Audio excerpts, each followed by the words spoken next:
Wars in the 21st century are increasingly unlikely to begin with a gunshot. They begin with a contract, with a memorandum of understanding, with the quiet arrival of a technical delegation carrying a scale model of a reactor, 1 to 50, alongside a PowerPoint deck and a carefully rehearsed narrative about energy security. They begin with a handshake that looks like routine economic diplomacy in a photograph, but in reality marks the start of a relationship designed to last half a century. The atom has stopped being merely an energy technology. It has become an instrument of state influence. Whoever builds reactors is not selling only concrete, steel, and turbines. They are selling fuel supply, training programs, maintenance regimes, modernization cycles, safety systems, control software, and the institutional ecosystem that makes a nuclear program function. They are selling dependency, structured, contractual, and durable. This is precisely where China entered the stage of global nuclear geopolitics with a strategy that felt unfamiliar to a world accustomed to older duopolies. For decades, the nuclear landscape was dominated by the West and Russia. American and European reactor designs helped shape the power infrastructure of numerous developing states. Russia used nuclear exports as a lever of influence across Eastern Europe, Central Asia, and parts of the Middle East. China, for a long time, was positioned as an importer of nuclear know-how. It learned, copied, and adapted until the moment arrived when it stopped acting like a student and began behaving like a player. Today, the country building the world's fastest-growing nuclear reactor fleet is no longer content to keep that capability at home. It has begun exporting its own designs, less as a technical experiment and more as an extension of foreign policy. At the center of this push sits a flagship project, Hualong 1. Officially presented as safe, modern, and cost-competitive, it serves as a symbol of Chinese technological autonomy.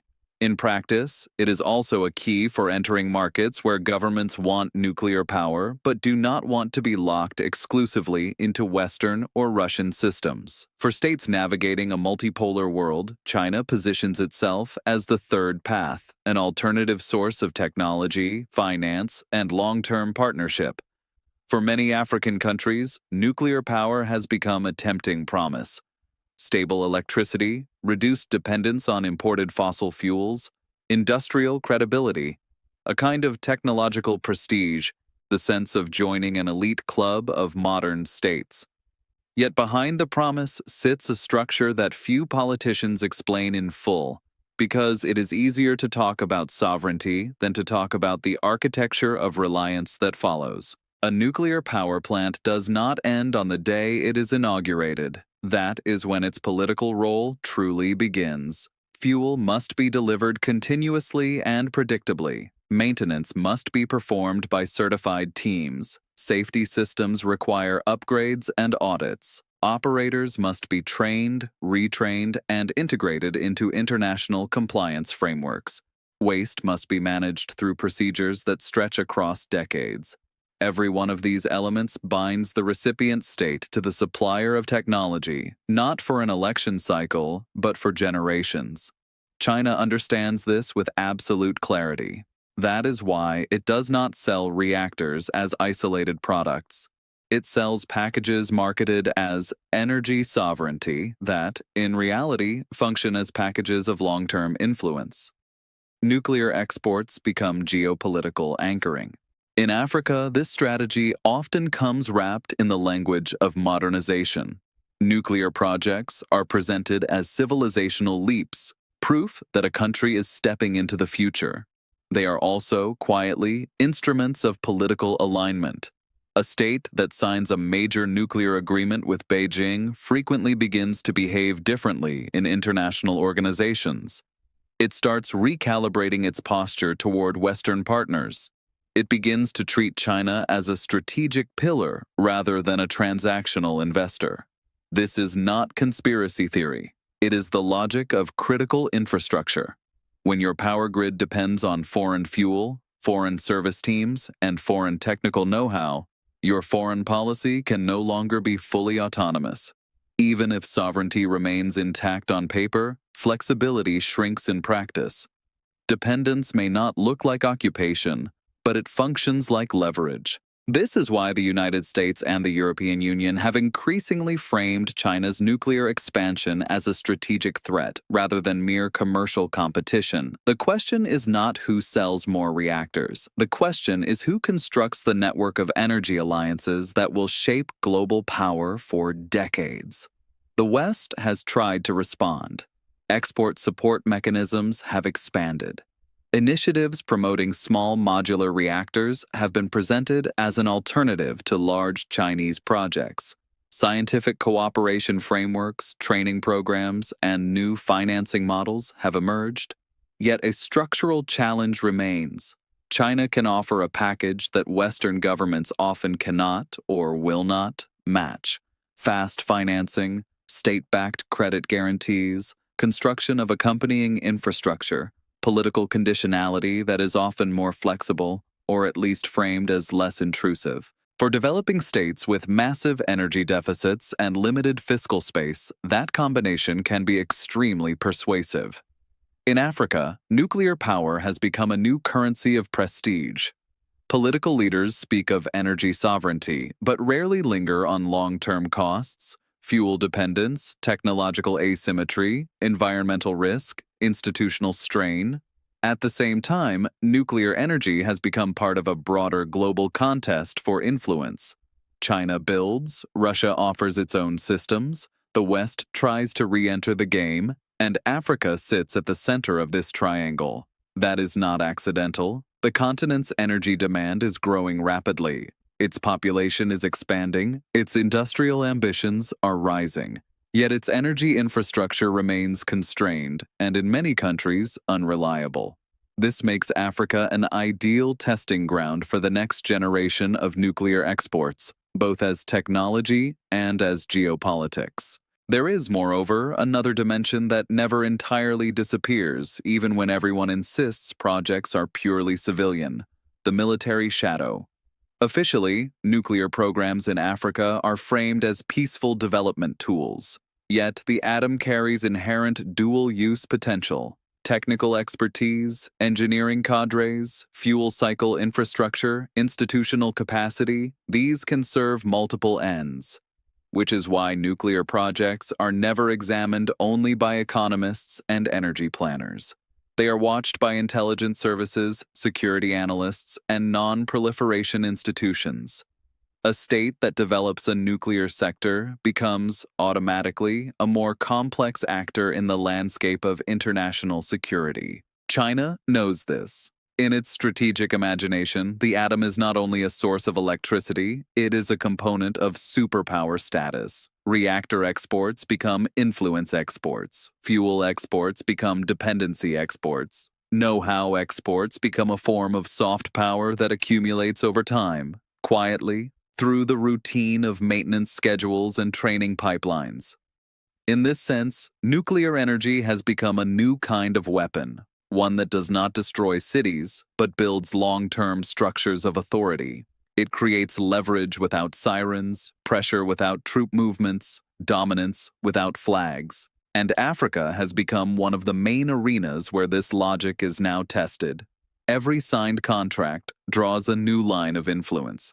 Every new reactor becomes a new foothold. Every fuel agreement opens a new channel of control. This is why this section of the story matters for understanding the broader cycle of radioactive elements. It shows that the atom does not end inside the reactor. It begins in politics, and that takes us directly toward the climax of the narrative. Because once nuclear energy becomes an influence instrument, and once raw materials become the foundations of state power, the world enters a new phase of rivalry, one increasingly described as a new Cold War of energy.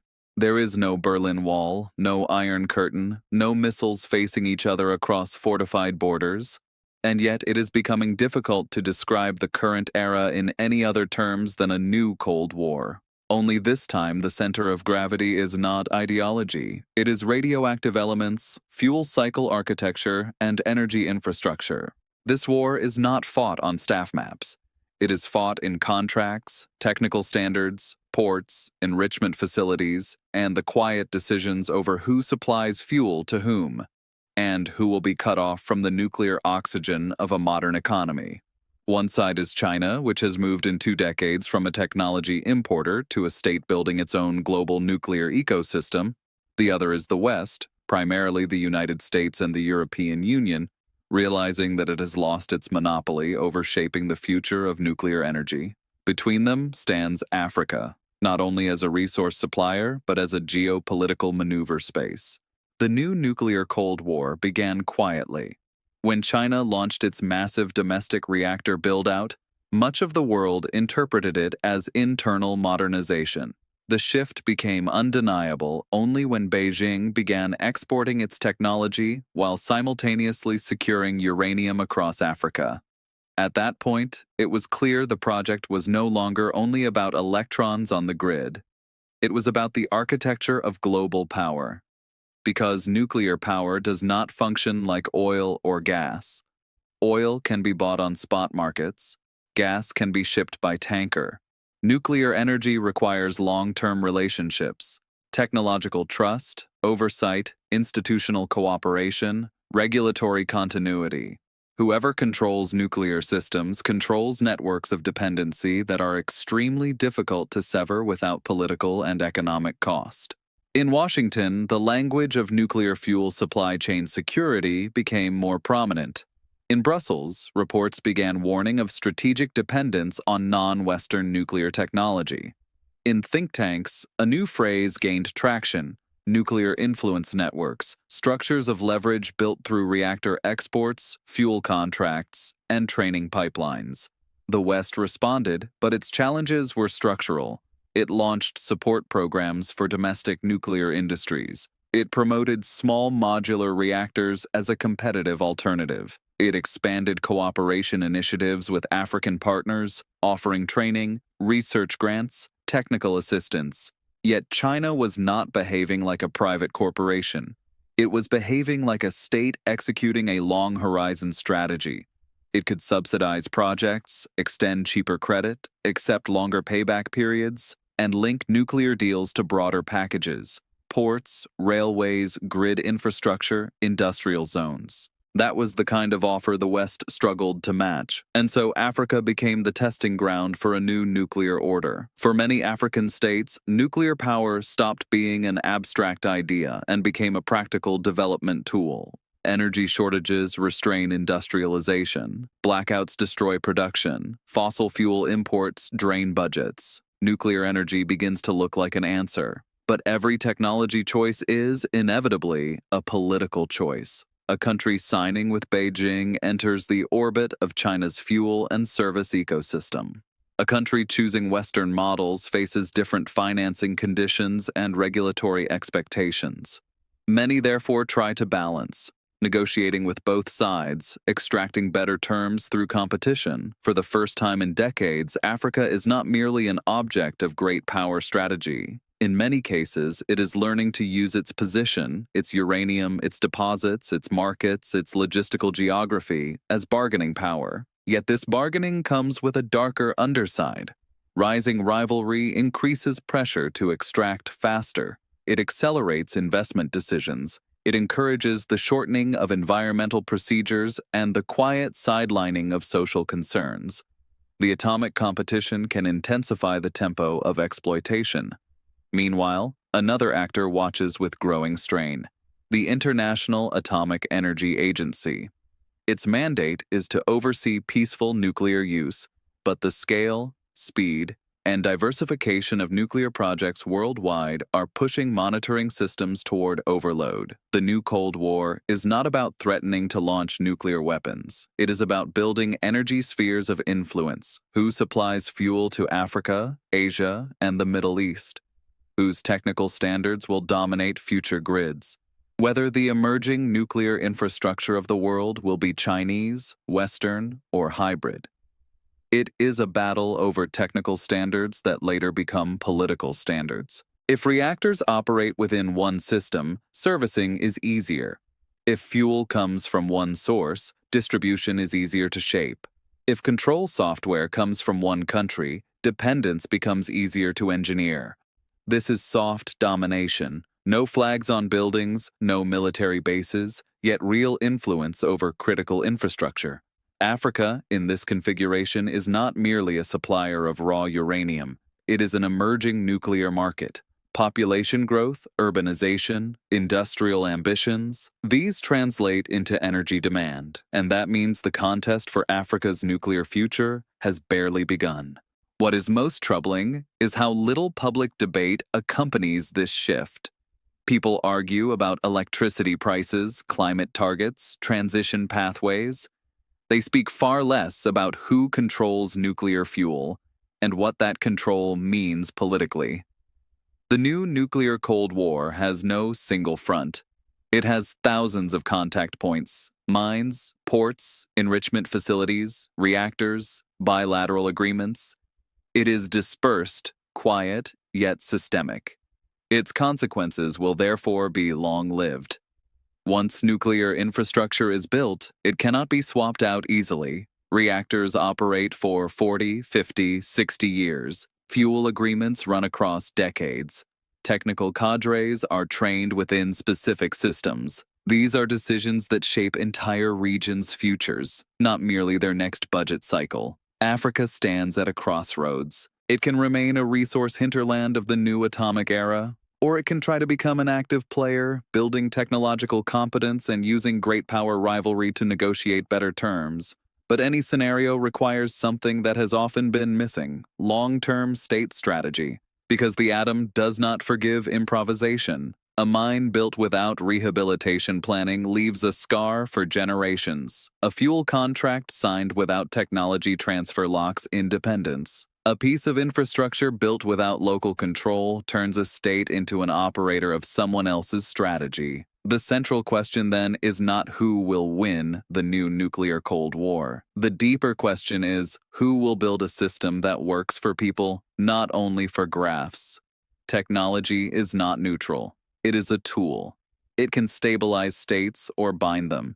It can create prosperity or deepen inequality. Everything depends on who holds the steering wheel. Inside the shadow of a nuclear plant, in the cool hiss of turbines, in the precise rhythm of a reactor, there is more than electricity. There is a decision about what the world will look like in 30, 40, 50 years. Will Africa remain the raw material backend of other people's ambitions?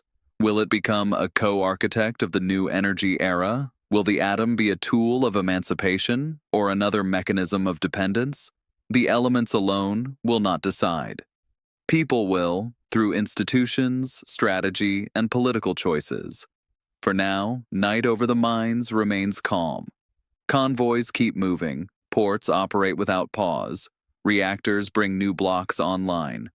The world glows brighter as if energy were simply a technical matter, and only the Earth, the same Earth from which the fuel of the future was taken, remains a silent witness to the era. It remembers every shaft. It remembers every promise. It remembers every truck that left full, because unlike people, the ground does not forget. And one day, perhaps sooner than it seems, it will not be politicians and corporations asking the questions. The world will ask itself, was the future we built on the atom truly clean, or merely better hidden?